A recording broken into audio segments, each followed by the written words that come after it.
Hello everyone, আরেকটা এলিটের লাইভে চলে আসলাম শুক্রবার বিকালে।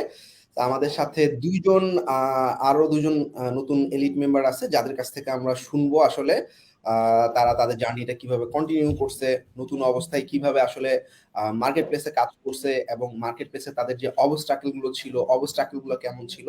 তো আমার ফার্স্ট স্ক্রিনে আছে সাদিয়া বিনতে রিয়া। সাদিয়া বিনতে রিয়া ফাইবারের লেভেল 1 সেলার এবং অলমোস্ট প্রায় $600 উপরে আর্ন করে ফেলছে। সাদিয়া, একটু পরিচয় দাও, কোন ব্যাচে ছিল? আমি সাদিয়া। আমি এবার লেভেল 1 পেয়েছি এই মাসে। আচ্ছা, সাদিয়ার ব্যাচ কত ছিল? 88 না? জি, আমি সিএমবিডি 88 ব্যাচে ছিলাম। আচ্ছা, গ্রেট। এরপর আছে আমাদের হৃদয় হোসেন রানা।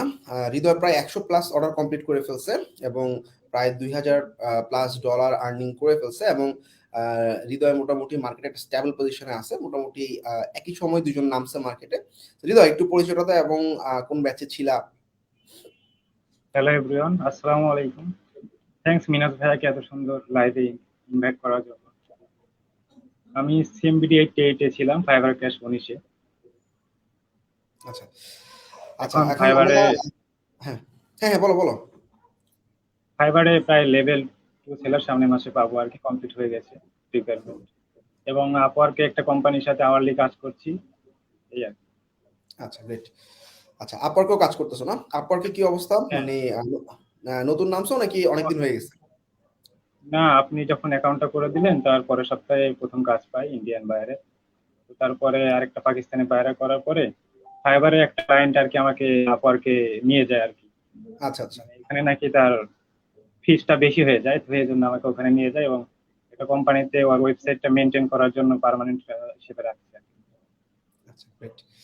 আচ্ছা সাদিয়া, ফ্রিল্যান্সিং এর জার্নিটা আসলে কিভাবে শুরু হয়েছিল, বা আসলে কেন মনে হয়েছে ফ্রিল্যান্সিং এ আসা উচিত, প্লাস তুমি পড়াশোনা করতেছো কিনা, পড়াশোনার পাশাপাশি ফ্রিল্যান্সিংটা কিভাবে মেনটেন করো, এটা একটু শেয়ার করো সবার সাথে। আচ্ছা, আমি আমেরিকান ইন্টারন্যাশনাল ইউনিভার্সিটিতে সিএসসি তে বা লাস্ট সেমিস্টার চলতেছে আমার। আসলে ফ্রিল্যান্সিংটা শুরু হয়েছে একদম হঠাৎ করে। মানে আমি লকডাউনে বাসায় চলে যাই, তার আগে টিউশন করতাম। তো বাসায় যাওয়ার পরে মানে অনেকদিন বসেই ছিলাম, মানে একটু ডিপ্রেসড হয়ে গেছিলাম। তো আমার একটা ফ্রেন্ড আপনার কাছেই আর কি সিএমবিডি থেকেই মার্কেট প্লেসে কাজ করছে, ওর সাথে একদিন কথা হলো। ও আমাকে সাজেস্ট করলো যে কোডম্যান বিডিতে তুমি একটা কোর্স করতে পারো। লাখ তো মানুষ ট্রাই করে, তুমিও ট্রাই করো। মানে আমি বলতেছিলাম আমি কিছু করতে পারবো না, আমার দ্বারা হবে না, কারণ আমি অনেক অলস, সত্যি কথা বলতে আমি অনেক অলস। তো আমাকে বলতেছে না তুমি পারবা, তুমি ট্রাই করো, অ্যাটলিস্ট ট্রাই করলে তো মানুষ দেখে কি হয়। তো আমি জাস্ট ট্রাই করলাম, পরে আপনাদের অ্যাসাইনমেন্ট গুলো করলাম, আপনাদের গাইডলাইন ফলো করলাম। আপনাদের অনেক সাপোর্ট ছিল, কারণ যখন ফাইবারটা শুরু হলাম তখন অনেক অসুস্থ ছিলাম। আমার মনে আছে আমার ব্যানার ছবিগুলো আপনিই বানিয়ে দিয়েছিলেন। তো এভাবে আসলে শুরু হয়ে গেছে আস্তে আস্তে। আসলে পড়াশোনার পাশাপাশি প্র্যাকটিসটা কম হয়েছে, সত্যি কথা বলতে প্র্যাকটিসটা কম করা হয়েছিল, বাট কাজ করতে করতে ওই জিনিসগুলো কভার করা যায়। এটা কি, অবস্ট্রাকল তো থাকবে, কাজ করতে গেলে কিছু না কিছু সমস্যা হয়, বাট কোডম্যানভিটির সাপোর্ট টিম আমাকে অনেক সাপোর্ট করেছে কাজগুলো ফুলফিল করতে। আচ্ছা, গ্রেট। তো আমরা রানার কাছে চলে যাই। রানা, ফ্রিল্যান্সিং জিনিসটা অনেক আগে থেকে জানো কি না, প্লাস হচ্ছে কেন আসছো এই সেক্টরে, বা সেক্টরটা কেমন লাগতেছে একটু শুনি তোমার কাছ থেকে। আসলে ভাইয়া ফ্রিল্যান্সিং বিষয়ে আমার মানে জানতামই না কিছু। গত বছর অক্টোবর মাসে আর কি আমি শখের বসে আসলে একটা ল্যাপটপ কিনি। তো তারপরে এই ফেসবুকে আপনার ভিডিও দেখি, মানে স্পিড অপটিমাইজেশনের ভিডিওটা আমি দেখি, সেখানে দেখি যে ফ্রিল্যান্সিং বিষয়ে শেখানো হচ্ছে। তো তারপরে এই ভিডিওগুলো দেখতে দেখতে আপনার চ্যানেলে অনেকগুলো ভিডিও দেখছি। তো তারপরে আপনার ফেসবুক পেজে নক করে ভর্তি হলাম একদিন। এবং ভর্তি হওয়ার পরে আমি অ্যাকাউন্টটা আর কি শখের বসে করি, মানে এমনিতে আর কি, এরকম সিরিয়াস ভাবে নিই। তো আচ্ছা করার আচ্ছা পরে স্পিড বিষয়ে আমি একটা গিগ দিয়েছিলাম, আর এলিমেন্টরে একটা গিগ দিয়েছিলাম। 12 দিন পরে বাইরের কাছ থেকে একটা বাংলাদেশি বাইরের একটা কাজ করি, করার পরে আপনার ওই গিগটা হঠাৎ করে র্যাঙ্ক করে একদম ফার্স্ট পেজ চলে আসে। তো তারপরে আর কি অ্যাসাইনমেন্ট আপনাদের করে থাকে, ড্রপ আউটও হয়েছে অনেক কাজ করার মানে প্রেশারে। এইভাবে আর কি কাজ করতে করতে আমার শেখা হয়েছে বেশি। আচ্ছা, সো যারা লাইভ দেখতেছো তাদেরকে আবার একটু পরিচয় করে দিই, যারা পরে জয়েন করছো। আমাদের সাথে প্রথম স্ক্রিনে আছে সাদিয়া বিনতে রিয়া ও সিএমবির মানে দুজনই সিএমবির 88 ব্যাচের স্টুডেন্ট। খুব বেশি সময় হয়নি, অল্প সময়ের মধ্যে দুজনে অনেক ভালো করছে। তো সাদিয়া বিনতে রিয়া ফাইবার লেভেল 1 সেলার এবং প্রায় $600 উপর আর্ন করছে। আর থার্ড স্ক্রিনে আছে আমাদের সাথে হৃদয় হোসেন রানা। ও আপওয়ার্ক এবং ফাইবার দুটো মার্কেটেই কাজ করতেছে। ফাইবার মার্কেট প্লেস থেকে প্রায় 100+ কাজ কমপ্লিট করে ফেলছে এবং ফাইবার লেভেল 2 সেলারের যে রিকোয়ারমেন্ট $2000 আর্নিং সেটাও কমপ্লিট করে ফেলছে। আচ্ছা, তো তোমাদের কাছ থেকে কোয়েশ্চেন আশা করতেছি। তোমরা যদি যারা আছে আমাদের আজকে গেস্ট তাদেরকে কোনো কোয়েশ্চেন করতে চাও, কমেন্টে কোয়েশ্চেন করলে আমরা কমেন্টের কোয়েশ্চেনগুলোকে ফোকাস করে তাদের কাছ থেকেই রিপ্লাই নেওয়ার ট্রাই করবো, সো দ্যাট তোমরা আসলে যে কোনো গাইডলাইন বা যে কোনো ইস্যু বা যে কোনো সাজেশন বা কোনো কোয়েশ্চেন থাকলে কোয়েশ্চেনগুলোর চমৎকার রিপ্লাই পাবো এক্সপার্টদের কাছ থেকে। আচ্ছা, সো সাদিয়া, ফ্রিল্যান্সিং এ ডলার আর্নিং করার পর আর্নিং গুলো আসলে উইথড্র করা হয় কিভাবে? অনেক স্টুডেন্টরাই আসলে থিঙ্ক করে যে ডলার আর্ন করলাম, এটা উইথড্র করা যাবে কিনা, এরকম একটা কনফিউশন থাকে। এটা কিভাবে ম্যানেজ করো? আচ্ছা, ফাইবারে $30 উপরে আসলে উইথড্র করা যায়, সেটাকে আমরা পে ওনারের মাধ্যমে উইথড্র করতে পারি। ডিরেক্ট ব্যাংক ট্রান্সফারও করা যায় অনেক সময়, সেটা আমি জানি না আসলে, যেহেতু আমি নতুন কাজ করতেছি। আমি পে ওনারের মাধ্যমে আসলে ট্রান্সফারটা করি অ্যাজ ইউজুয়াল। পেনের মাধ্যমে ব্যাংকে ট্রান্সফার করো, আচ্ছা। জি। আচ্ছা, সো রানা, তোমার কোন সার্ভিস বা কোন গিগটা বুস্ট হয়েছে বলা? এলিমেন্টের উপর, রাইট? আমার 3টা গিগ বুস্ট হয়েছে, তার মধ্যে স্পিড অপটিমাইজেশনে আমি সবচেয়ে বেশি কাজ পাই, আর একটা আচ্ছা ল্যান্ডিং পেজের, আর একটা এলিমেন্টাল ওয়েবসাইট, এগুলোতে মাসে 3টা কাজ পাই। আচ্ছা, সো ক্লায়েন্টদের কাছ থেকে মোটামুটি অন এভারেজে কত ডলার করে চার্জ করা একটা ফুল সাইট ডিজাইন করার জন্য? ফুল সাইট ডিজাইনে আমার ওইরকম বড় অ্যামাউন্ট এখনো পাইনি, 120-30 এর মধ্যে 3-4টে সাইট করেছি। আচ্ছা, তোমরা কেউ কি জব করো? না ভাই, আমি জব করি না, আমি অনার্স থার্ড ইয়ারে ফাইনাল পরীক্ষা দেবো এবার। Honours third year. আর সাদিয়া তো বললোই ও আসলে সিএসসি লাস্ট সেমিস্টারে আছে। তো দুজনেই পড়াশোনা করতেছে। আচ্ছা, একটা কোশ্চেন ছিল একজনের, আমি কোশ্চেনটা হাইলাইট করলাম। আতিকুর রহমান কোশ্চেন করছে, ফ্রিল্যান্সিং শিখতে চায় বাট একটা জব করে, এখন আসলে শিখতে পারবে কিনা। বেসিক্যালি আমরা আগের কিছু এলিট লাইভে আমরা এই কোশ্চেনটা করছিলাম এবং এটা আসলে নিজের উপর ডিপেন্ড করবে। জবের পাশাপাশি আমাদের গত সপ্তাহে একটা লাইভ গেছে, ওইখানে ওই কোশ্চেনটা আসছিল। সো যদি আসলে টাইম ম্যানেজমেন্ট করা যায়, অর্থাৎ রাতে সময় দেওয়া যায় ইনিশিয়ালি, এবং পরবর্তীতে অফিসে বসে যদি কিছুটা সময় হলে দিনে ম্যানেজ করা যায়, তাহলে আসলে দুটোই একসাথে কন্টিনিউ করা সম্ভব। এবং বেসিক যে পয়েন্টটা সেটা আসলে মানে প্যাশনটা থাকতে হবে, আমি আসলে পারবো এরকম একটা ইয়া থাকতে হবে। আমি আসলে 2012তে যখন কাজ করি আমি জব করতাম। জবের পাশাপাশি দেখা যেত যে আমার যখন ফ্রি টাইমটা থাকতো লাঞ্চ আওয়ারের পর বা সকালের দিকে, তখন দেখা যেত আমি ক্লায়েন্টদের সাথে কথা বলতাম, ক্লায়েন্টদের সাথে কাজগুলো হ্যান্ডেল করতাম। তারপর আবার অফিসের লোড থাকলে অফিসের কাজ করতাম এবং বাসায় আসার পর সন্ধ্যা থেকে পুরো রাতটা ইউটিলাইজ করতাম, দিনে 5-6 ঘন্টা ঘুমায় আসলে ম্যানেজ করার ট্রাই করতাম। আচ্ছা, সো হৃদয় হোসেন রানা অনেকগুলা ক্লায়েন্টের সাথে কমিউনিকেশন করছে বা বায়ার কমিউনিকেশন করছে। সো একটা কোশ্চেন আসছে, যেটা হচ্ছে খাইরুল ডাব্লিউপি কোশ্চেন করছে যে বায়ার কমিউনিকেশনের ক্ষেত্রে আসলে কি ট্রিক্স ফলো করো? বায়ার কমিউনিকেশন ক্ষেত্রে এটা হচ্ছে সবচেয়ে বড় ফ্যাক্ট, কারণ বায়ারকে যদি ভালোভাবে তার কাজটা বুঝে তাকে যদি বোঝানো যায় যে তার কাজটা ভালোভাবে করে দেওয়া যাবে, তাহলে সেই বায়ার খুব তাড়াতাড়ি ইমপ্রেস হবে এবং কাজটা হ্যান্ড ওভার করবে। আচ্ছা, এমনি কমিউনিকেশনের ক্ষেত্রে ভিডিও চ্যাটিং করো নাকি ক্লায়েন্টের সাথে জাস্ট মেসেজ চ্যাটিং এ কাজ নিতে পারো? আমি প্রয়োজনে ভিডিও চ্যাটিং ও করি, তাহলে আসলে কাজটা বোঝা যায়। অনেক ক্ষেত্রে হয় ক্লায়েন্ট বলে সে কাজটা বোঝা যায় না, তবে ওটা ভিডিওতে আর দেখায় দিলে কিন্তু আগে বোঝা যায় যে হ্যাঁ এই কাজটা তো আমি পারবো। অনেক সময় টেক্সটে বোঝা যায়। আচ্ছা আচ্ছা, বুঝতে পারছি। আচ্ছা, আরেকজন কোশ্চেন করছে উইক স্কোয়ার স্পেসের ডিমান্ড কেমন? আমাদের উইক স্কোয়ার স্পেস কোর্সটা আমাদের অনেক ফিচার একটা কোর্স, এটাতে আসলে কম্পিটিশন অনেক কম, সার্ভিসের ডিমান্ড আছে, মোটামুটি দ্রুত সময় সাকসেস পাওয়ার জন্য ইটস এ গুড কোর্স। আচ্ছা, সো আমি সাদিয়ার কাছে জানতে চাবো, সাইফুল ইসলাম একটা কোয়েশ্চেন করছে যে লেভেল পাওয়ার পর গিগ ডাউন হয় কিনা আসলে, বা তোমার কি গিগ ডাউন হয়েছে লেভেল পাওয়ার পর? মানে অর্ডারের সংখ্যা যেমন ছিল লেভেল পাওয়ার পর অর্ডার কমে গেছে, এরকম কিছু হয়েছে? না, আসলে আমার খুব বেশি ডিফারেন্স কিছু হয়নি যে নক আসা কমে গেছে বা অর্ডার কমে গেছে। আমি লেভেল পাওয়ার পরও পরপর 3টা কাজ করেছি এবং আজকে একটা অর্ডার পেলাম। অনেক ক্ষেত্রেই কমে যায়, সেক্ষেত্রে যদি আপনার ওই গিগে 20টার বেশি অর্ডার থাকে বা রিভিউ থাকে, আপনি গিগটা প্রমোশন করতে পারেন। সেক্ষেত্রে হয়তো ওটাতে সুবিধা পেতে পারেন। এই এই ট্রিক্স ফলো করতে পারেন, অথবা বেশি বেশি বাই রিকোয়েস্ট অথবা সোশ্যাল মিডিয়াতে প্রমোট করে আপনি আপনার গিগটা আবারও কাজ পেতে পারে। আচ্ছা আচ্ছা। সো এটা আসলে ডিপেন্ড করে, সব অ্যাকাউন্টে যে ডাউন হয় তা না, ডাউন হইলে আসলে কিছু জিনিস বললো যেটা সেটা খুব ভালো কথা বলছে। আচ্ছা, আর হৃদয় হোসেন রানা একটা রিপ্লাই করবা। হাসান মাহমুদ আমাদের রানিং ফাইবার ক্রাশ স্টুডেন্ট, ও কোশ্চেন করছে যে গিগ ডিলিট করলে কি অ্যাকাউন্টে কোনো প্রবলেম হয় কিনা, বা তুমি আসলে গিগ ডিলিট করছো কিনা বা এরকম কাজ করছো কিনা? আমি গিগ ডিলিট করেছি অনেকগুলো। আসলে গিগ ডিলিট করা হচ্ছে, নতুন যদি গিগ হয় ডিলিট করে নতুন করে দিলে আসলে ইমপ্রেশনটা ভালো হয়। যে কোনো গিগ দেওয়ার 1 সপ্তাহের মধ্যে আমার মনে হয় যে 2-1টা নক আসে। আমার যেগুলো গিগ দিয়েছি 2-1টা নক প্রথমে আসছে, আর সেটা যদি কনভার্ট হয় তাহলে কন্টিনিউ মাঝে মধ্যে ওটাতে অর্ডার চলে আসে। আচ্ছা, গ্রেট। আচ্ছা, রানাকে কোশ্চেন করছে জিয়াউর রহমান, রানা ভাই কাজ করতে আপনার 24 ঘন্টার সময়টা কিভাবে ভাগ করছো? তো পড়াশোনা, তারপর হচ্ছে ফ্রিল্যান্সিং, এই জিনিসটা আসলে কিভাবে তুমি ডিভাইড করছো এটা জানতে চাচ্ছি কি? পড়াশোনা আসলে করোনাতে এখন পড়াশোনার কোনো চাপই নাই, তারপরেও আমার ওরকম চাপ মনে হয় না। আমি বেশিরভাগ অর্ডার আপনার মোবাইলের মাধ্যমে কনভার্ট করে নিই, চ্যাটিং করে। আমার কাছে এখন প্রেশার মনে হয় না। আর আচ্ছা কাজগুলো আচ্ছা আমি রাত্রে করি, মানে রাত 12টার পর থেকে 3টা-4টা পর্যন্ত এই টাইমটা করি, আর অন্য সময় আসলে অর্ডারটা নিয়ে রাখি। আচ্ছা, গ্রেট। সো মোটামুটি দিনে কত ঘন্টা অ্যাক্টিভ থাকতে হচ্ছে তোমার ফাইবারে কাজ, মানে কাজ করা বা ফাইবারে বায়ার কমিউনিকেশনের জন্য? আমি ভাইয়া প্রায় সবসময় অ্যাক্টিভ থাকি। ঘুমের টাইমে হয়তো মাঝে মধ্যে অটো রিফ্রেশ ইউজ করি, আবার করি না। এছাড়া সবসময় ফোন হাতেই থাকে, সবসময় রিফ্রেশ। আচ্ছা, সো এটা একটা অনেক বড় পয়েন্ট, ফাইবারে অ্যাক্টিভ থাকা। আচ্ছা, সাদিয়া বিনতের একটা কোশ্চেন করবা, রিপ্লাই করবা। নাইম কোশ্চেন করছে how to avoid negative review, ক্লায়েন্টের নেগেটিভ রিভিউ দূর করার জন্য আসলে কি করা যেতে পারে? আচ্ছা, আমি একটা ইনসিডেন্ট বলি।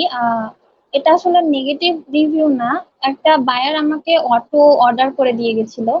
তো ওর অর্ডারটা ছিল খুব ইজি, আমি করেও দিয়েছি। সেক্ষেত্রে সে মানে কোনো রিজন ছাড়াই আমাকে 4 স্টার রিভিউ দিয়ে চলে যায়।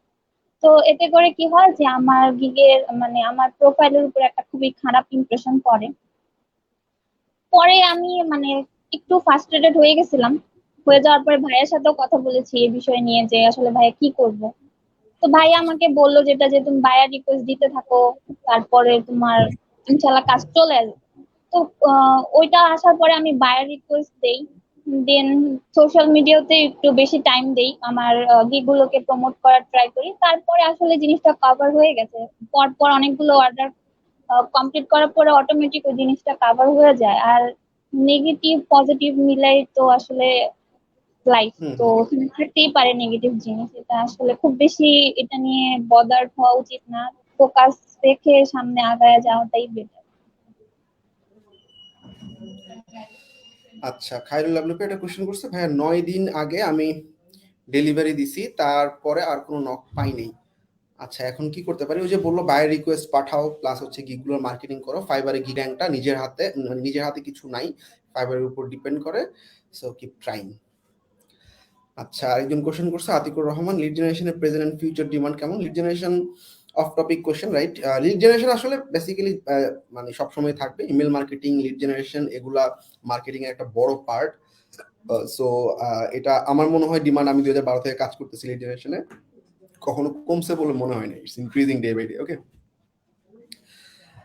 আচ্ছা, ফায়েদ হাসান কোশ্চেন করছে রানা ভাইয়ের কাছে একটা কোশ্চেন, ফাইবার এবং আপওয়ার্কে কোনটাতে বেশি সময় দেন, কোন মার্কেট প্লেসে কাজ বেশি পাইছে?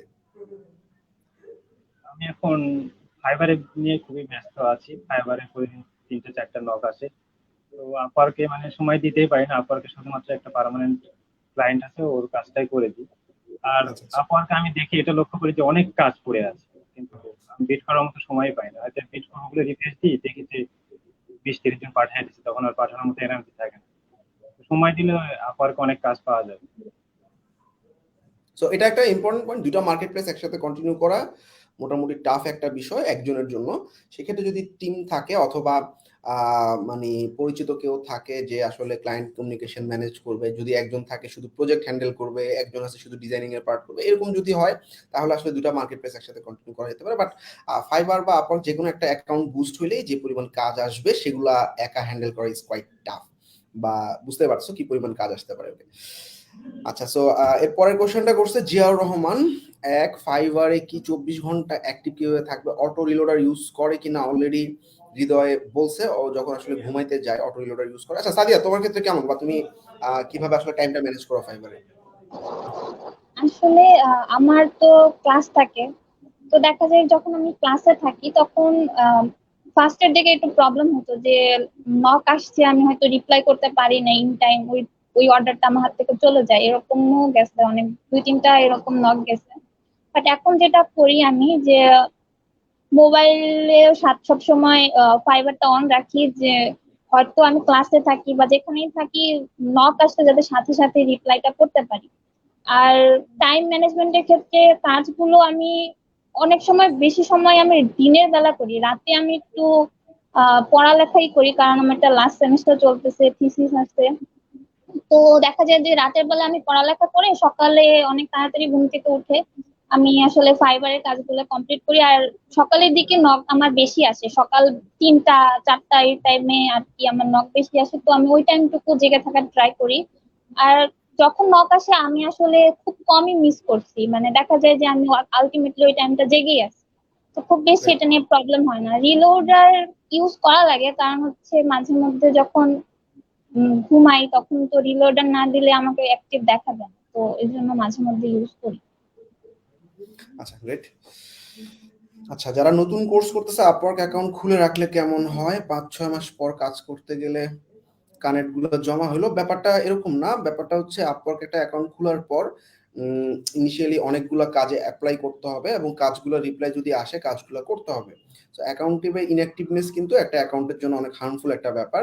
এই জন্য সাজেশন হচ্ছে যখন রেডি থাক, মানে রেডি হওয়া স্কিল ডেভেলপমেন্ট রেডি, তখনই আসলে মার্কেট প্লেসে নামবা। এখানে একটু বলে রাখি, অনেক স্টুডেন্টই দেখা যায় আমাদের রানিং ব্যাচের স্টুডেন্ট, বাট সে আগে ফাইবার অ্যাকাউন্ট খুলে রাখছে বা আগের অ্যাকাউন্ট ছিল, অ্যাকাউন্টগুলো ইনঅ্যাক্টিভ হয়ে যায়। এবং ফাইবার মার্কেট প্লেসটা বা যে কোনো মার্কেট প্লেসে আসলে অ্যাক্টিভনেসের ব্যাপারটা অনেক ইম্পর্টেন্ট। যত বেশি অ্যাক্টিভ থাকতে পারবা তত বেশি তোমাকে মার্কেট প্লেসগুলো আউটকাম বা রেজাল্ট দিবে।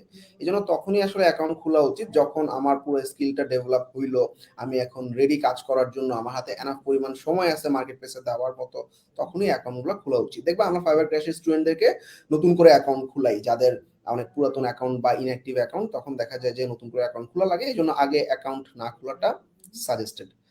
আচ্ছা, আরেকজন কোশ্চেন করছে, নামটা পড়তে পারছি না, আরবিতে লেখা। 3টা অর্ডার কমপ্লিট করছে, এরপর 21 দিন হয়ে গেছে, কোনো অর্ডার পাচ্ছি না। আচ্ছা রানা, তুমি কি এরকম ফেস করছো অনেকদিন খরা গেছে বা অনেকদিন কাজ পাও নাই? যদি এরকম হয় সেক্ষেত্রে হাউ ইউ ম্যানেজ দ্যাট? আমি কখনো এরকম ফেস করিনি, তবে 3টা অর্ডার কমপ্লিট করছে, এখানে দেখতে হবে কেমন ফিডব্যাক দিয়েছে ক্লায়েন্ট, হয়তো বা যেটা হিডেন ফিডব্যাক সেটা খারাপ দিতেও পারে। এছাড়া রাইট। আরো অনেক বিষয় আছে, সেগুলো লক্ষ্য রাখতে হবে। আর নিয়মিত বায়ো রিকোয়েস্ট পাঠাতে হবে, এটা বন্ধ করা যাবে না। আর ওয়েট করতে হবে, অবশ্যই র্যাঙ্ক করবে, যদি এর ভালো রিভিউ থাকে তাহলে অবশ্যই rank করবে। সো মেইন পয়েন্টটা হচ্ছে অ্যাক্টিভ থাকতে হবে ফাইবারে, এবং সোশ্যাল মিডিয়া মার্কেটিং এর মাধ্যমে কিছু ক্লায়েন্ট যদি ফাইবারে আনা যায়, বাই রিকোয়েস্টের মাধ্যমে যদি ক্লায়েন্ট আনা যায়, এই গ্যাপটা ফিল আপ করা পসিবল। আর এটা পুরোটাই ফাইবার এর উপর ডিপেন্ড করে, ফাইবার কখন তোমাকে ক্লায়েন্ট দিবে, কখন কি র্যাঙ্ক করাবে। সো কিপ ওয়েটিং এন্ড যে জিনিসগুলো বললাম এগুলো করতে থাকো। আচ্ছা সো আর আচ্ছা সো তোমার দুজনে একটা রিপ্লাই করো, বাই রিকোয়েস্টের কিভাবে পাঠাও বা ফরম্যাটটা কেমন থাকে, সাদিয়া একটু শেয়ার করো। আসলে বাই রিকোয়েস্ট আমি যেভাবে পাঠাই সেটা হচ্ছে, প্রথমে ওর প্রবলেম গুলো যেগুলো দেওয়া থাকে আমি ওগুলো অ্যানালাইজ করে ওকে বোঝানোর চেষ্টা করি। তারপরে আমি আমার আগের কাজগুলোর সাথে তুলনা করি যে তোমার কাজের মতো আমি আগেও কাজ করেছি। তারপরে ওই টাইপের কোনো কাজ আমি করে থাকলে ওগুলো স্যাম্পল বা লিংক ওকে শেয়ার করি। তো দেখা যায় যে মোটামুটি 2টা কাজ আমি এরকম বাই রিকোয়েস্ট থেকেই পেয়েছি। প্রথমের দিকে 2টা কাজ আমি বাই রিকোয়েস্ট থেকে পেয়েছি। তো ওর প্রবলেম গুলোকে বুঝিয়ে দিলে, আর হচ্ছে আমি কিভাবে সলভ করব বা আমার মেথড গুলো কি কি থাকবে সলভ করার, এগুলো বললেই হয় অনেক টাইমে ক্লায়েন্ট বুঝে যায় যে তুমি কাজটা করতে পারবে কিনা, তোমার এক্সপিরিয়েন্স লেভেল কেমন, সেটা দেখে আসলে বায়ার তোমাকে নক করবে।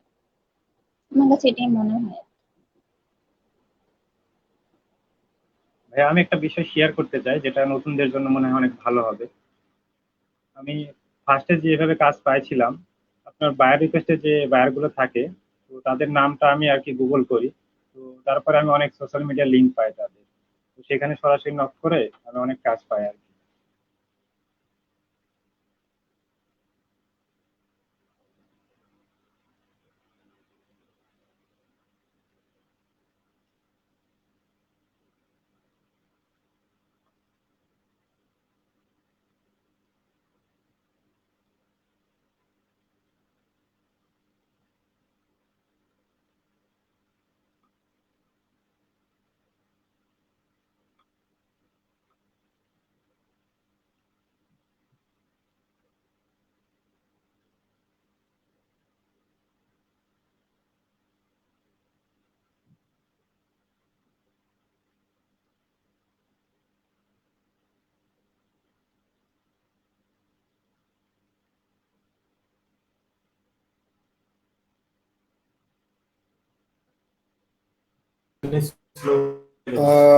সরি, ডিসকানেক্টেড হয়ে গেছিলাম, নেট। আচ্ছা, তো আরেকটা ইম্পর্টেন্ট জিনিস, তোমরা নতুনদের মানে নতুনদের আসলে কিছু আইডিয়া দাও যে স্টার্টিংটা কেমন হবে। সাদিয়া ফার্স্ট রিপ্লাই করো যে মানে একদম কোর্সের জার্নি থেকে শুরু করে প্রসেস গুলো কি ছিল, বা একটা সময় বিভিন্ন স্ট্রাগল ফেস, মার্কেট প্লেস অনেক মিস হয়েছে, তারপর হচ্ছে মার্কেট প্লেসে যাওয়ার পরে অনেক সময় কাজ কমে গেছে, এই জিনিসগুলো কিভাবে ম্যানেজ করছো, মানে যে স্টেপ গুলো একটা স্টুডেন্ট আসলে কিভাবে আগাবে। আচ্ছা, ফার্স্ট দুইটা কাজ করার পরে আসলে আমার অনেকদিন, লাইক প্রায় 1 মাস কোনো নকও আসেনি, তারপরে কোনো অর্ডারও পাইনি আমি। তো আচ্ছা আচ্ছা। দেখা গেছে যে আসলে ওই টাইমটা অনেক খারাপ গেছে, যে চিন্তা করতে আমার কোনো নকও আসে না, আমি হয়তো ফাইবারের কাজ ভালোভাবে করতে পারতেছি না, বা কোনো সমস্যা আমার মধ্যেই।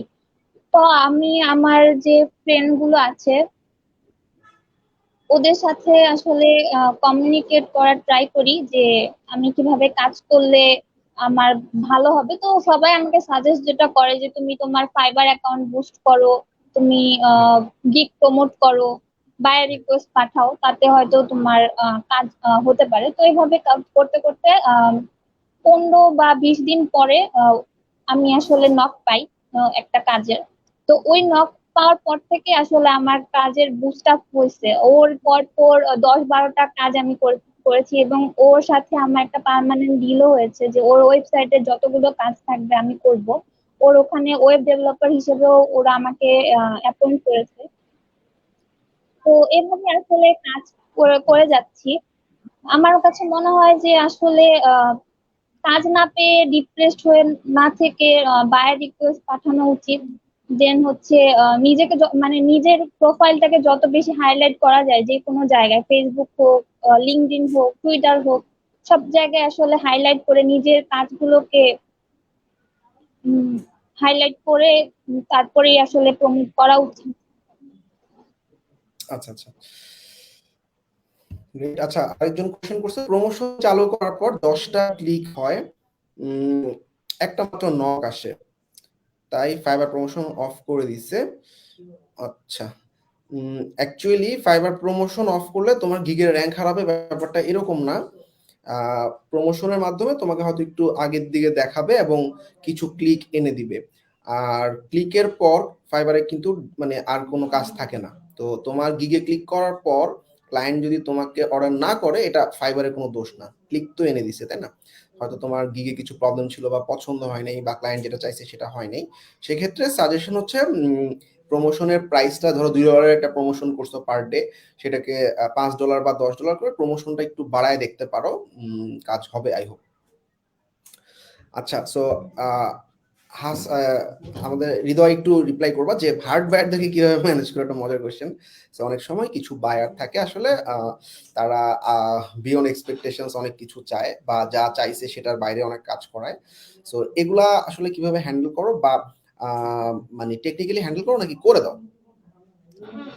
আমার একটা বায়ারের সাথে একটু ঝামেলা হয়েছিল। তখন আমি নতুন ছিলাম একদম। বায়ার আমাকে সরাসরি বলে যে তুমি যদি আমার এই কাজগুলো করে না দাও, আমি তোমার রিপোর্ট করবো আর কি। মানে এক্সট্রা ভাবে আমার কাছ থেকে কিছু কাজ করায় নাই। প্রায় 3000 মতো ব্লগ আমার কাছে ডিলিট করায় নাই, কয়েক ঘন্টা খাটায় নাই। তারপরে আমি রাগ করি না, কারণ রাগ করলে তো এখানে আমার কোনো লাভ নেই, উল্টো আমার অ্যাকাউন্টে অনেক ক্ষতি হতে পারে। তো আমি আর কি করে দিয়েছিলাম। তারপরে বায়ার খুশি হয়েছিল, টিপস দিয়েছিল। এই এটাই আমার সাথে এখন হচ্ছে।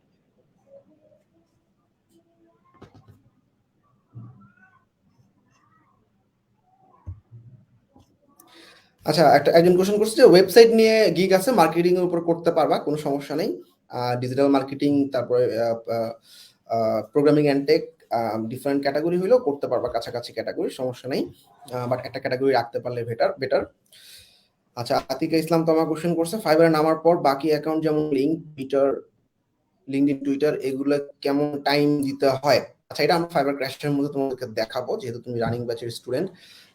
মোটামুটি আমরা যেরকম ফেসবুক চেক করি নির্দিষ্ট সময়ে, সেরকম 2টা বা 3টা শিফটে, সকালে, দুপুরে, রাতে, আমরা যদি এই সোশ্যাল মিডিয়া অ্যাকাউন্টগুলোতে সময় দিই, বেটার মানে কিছু ক্লায়েন্ট আসবে। এবং ইনিশিয়ালি এখন থেকেই অ্যাকাউন্টগুলো গুছানো উচিত, ফলোয়ার বাড়ানো উচিত, কারণ একটা মানে যত ফলোয়ার থাকবে তত কিন্তু মার্কেটিং এর জন্য হেল্প হবে। আচ্ছা, অনেকগুলো কোশ্চেন জমে গেছে, আমাদের হাতে সময় প্রায় শেষ। আচ্ছা, কতগুলা বায়ার রিকোয়েস্ট সেন্ড করার পর ফার্স্ট অর্ডার পাইছিলা? সাদিয়ার কেমন হয়েছিল এক্সপেরিয়েন্স? কতগুলা বায়ার রিকোয়েস্ট পাঠানোর পর প্রথম কাজ পাইছিলা? প্রথম দিকে বায়ার রিকোয়েস্ট পাঠানোর প্রসেসই আমি বুঝিনি। তো দেখা গেছে যে প্রথমে 10টার পরে পাইনি। আমার মনে আছে একদিন আমাদের সাইবার ক্র্যাশেরই ক্লাস চলতেছিল, ওই টাইমে আমি এমনি একটা মানে রিকোয়েস্ট পাঠাই। তো ও হচ্ছে সাথে সাথে নক করে, তো ওটার সাথে মানে ওটাই হচ্ছে ফার্স্ট নক আমার বায়ার রিকোয়েস্ট থেকে। ওটা ছিল ইমেল টেমপ্লেটের উপরে। আচ্ছা আচ্ছা। আর হৃদয় হোসেন রানা, তোমার কি বায়ার রিকোয়েস্ট খুব বেশি পাঠানো লাগছে, নাকি মোটামুটি দ্রুত সময়ে গুলা র্যাঙ্ক করার কারণে আর পাঠানো লাগে নাই? আমি প্রথম অবস্থায় কয়েকটা বায়ো রিকোয়েস্ট পাঠাইছিলাম, তো তারপরে আমি তাকে শেয়ার করেছি যে আমি বায়ো রিকোয়েস্ট পাঠানোর বাদ দিয়ে আপনি বাইরের নামটা গুগল করি আর কি। গুগল করার পরে যে সোশ্যাল মিডিয়ার লিঙ্ক পাওয়া যায় আমি সরাসরি ওখানে কন্ট্যাক্ট করি, বেশিরভাগ ওখান থেকে পাই। বায়ো রিকোয়েস্ট আমি খুব কম পাঠাই, মাঝে মধ্যে পাঠাই, খুব ইজি কাজ হয়। এছাড়া আমি সরাসরি বাইরেকে সোশ্যাল মিডিয়ায় খুঁজে বের করি।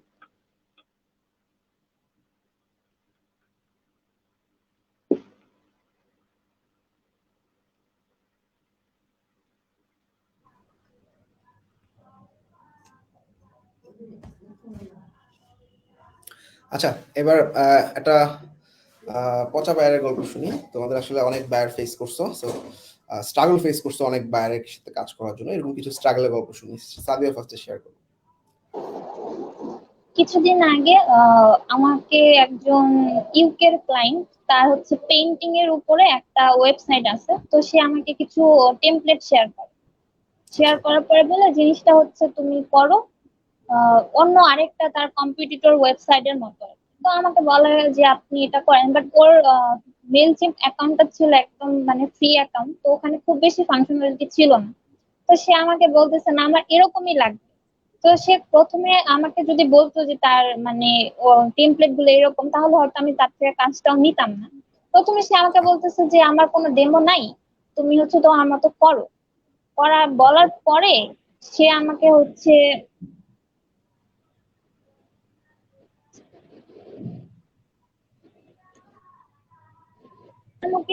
বলে যে আপনি আহ, আমাকে এইভাবেই করে দিতে হবে। তো তখন আসলে একটু প্রবলেম ফেস করি, তারপরে আমি যথাসম্ভব চেষ্টা করি কাজটা করে কমপ্লিট করে দেওয়ার তাকে।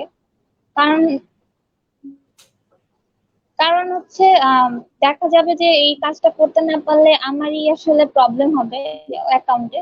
তো যথাসম্ভব আমি ট্রাই করেছি, লাস্টে ওকে আমি প্রত্যেকটা জিনিস যেগুলো করা পসিবল হচ্ছিল না সেগুলো লুম দিয়ে ভিডিও করে করে বুঝাতে হয়েছে আমাকে যে এটা আসলে করা যাচ্ছে না, এটা হচ্ছে না। তারপরে আসলে সে বুঝতে পেরেছে যে আসলে কাজটা হচ্ছে না। তারপরে আর কি সে মেনে নিছে যে আসলে জিনিসটা হয় না। ফাইনালি কি অর্ডারটা কমপ্লিট হয়েছিল? আচ্ছা, সাদিয়া ডিসকানেক্টেড হয়ে গেছে। আচ্ছা রানা, একটু শেয়ার করো। ধরো বায়ার তো অনেক ভালো বায়ার থাকে, কিন্তু কিছু বায়ার থাকে খারাপ, এগুলো আসলে একটা গল্প শুনি তোমার কাছ থেকে। আমি ইন্ডিয়ার প্লাস 30+ বাইরের কাজ করেছি, তো তার মধ্যে একটা বায়ার আমাকে অনেক পেন দেয়। ওটা অনেক ছোট কাজ ছিল, 2-3টা সেকশন করা। কিন্তু কাজটা করার পরে ও প্রতিদিন আসার প্রতিদিন বলে যে এই টেক্সটটা চেঞ্জ করে দাও, এই কালারটা ভালো লাগছে না, এটা দাও। ওটা করে দেওয়ার পরে আবার বলে যে না চেঞ্জ করে আর এই কালার দাও। এইভাবে আমি 7 দিন কাজ করছি, মাত্র $10 কাজ 7 দিন করছি।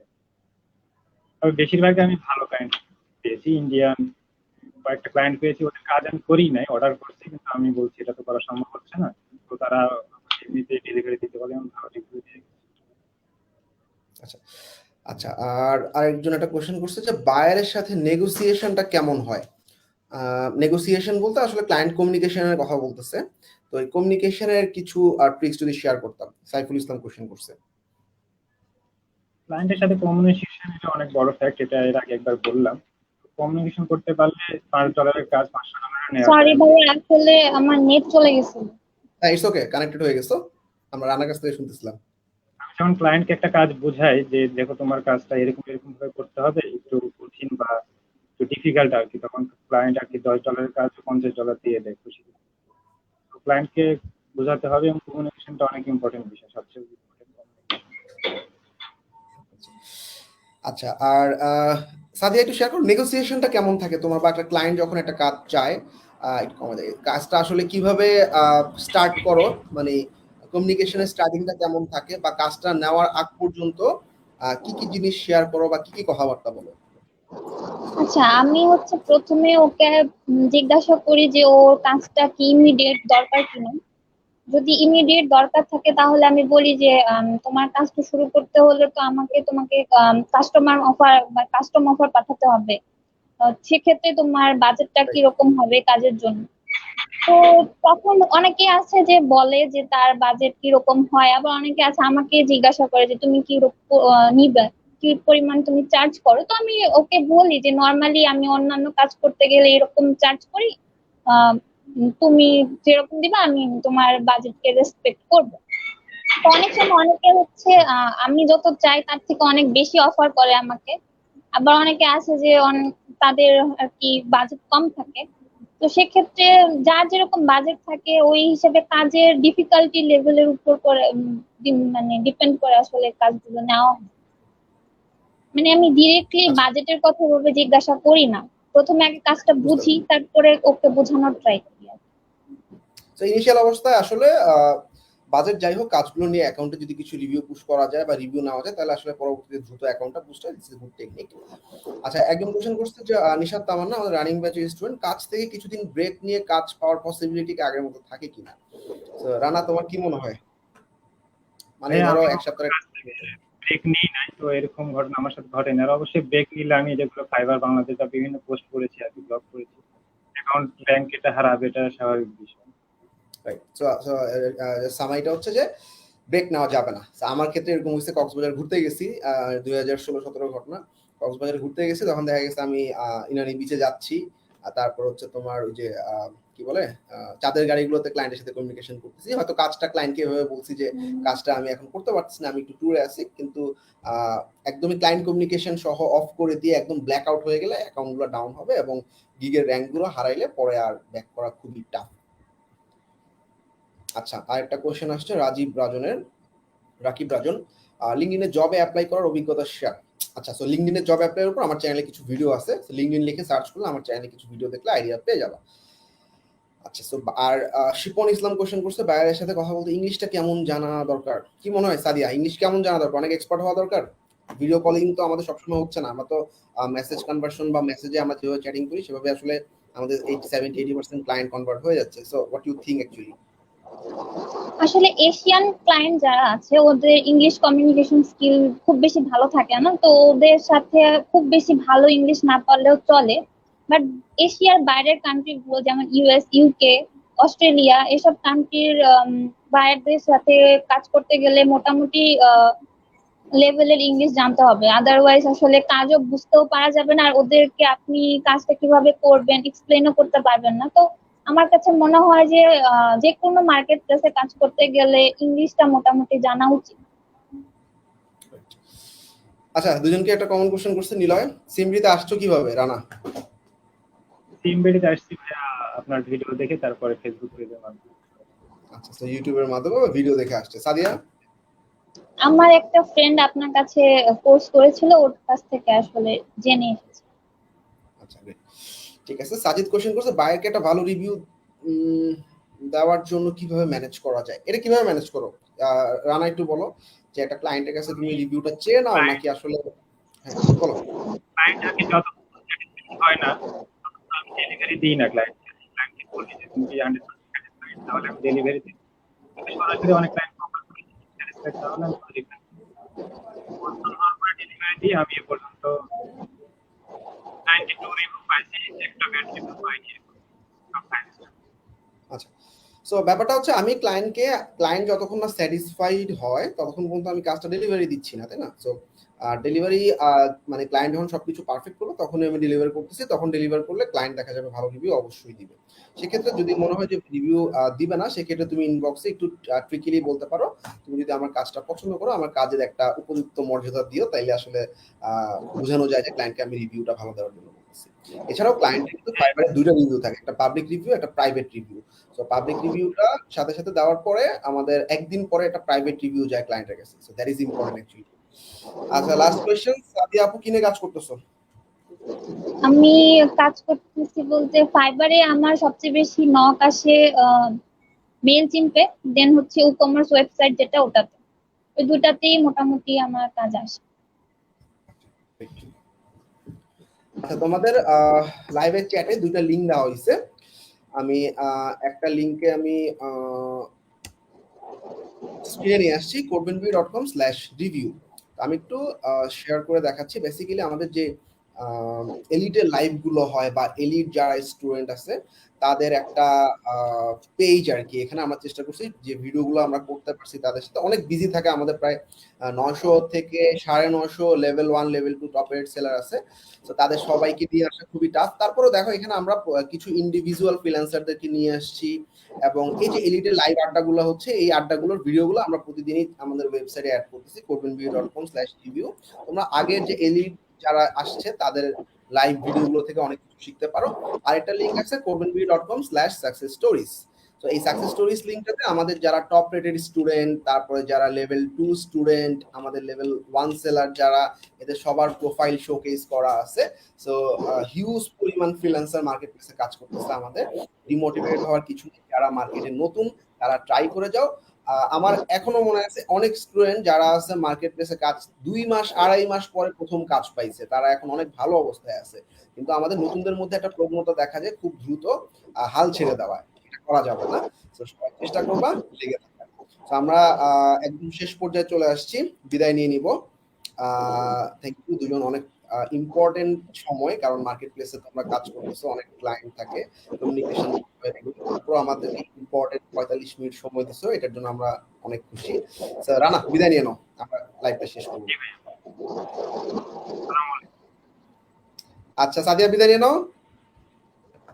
হ্যাঁ, আমার জন্য সবাই দোয়া করবেন যাতে আমি আসলে আরো তাড়াতাড়ি লেভেল 2 পাই। এবং আসলে আমি আপনার কাছে আসলে অনেক ভাই অনেক কৃতজ্ঞ যে আপনার গাইডেন্স না থাকলে আসলে আমি এতদূর আসতেও পারতাম না।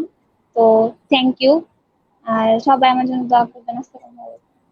বেস্ট অফ লাক সবাইকে। নেক্সট শুক্রবার আবার দেখা হবে অন্য দুজন এলিট ফ্রিল্যান্সারের সাথে। আল্লাহ হাফেজ।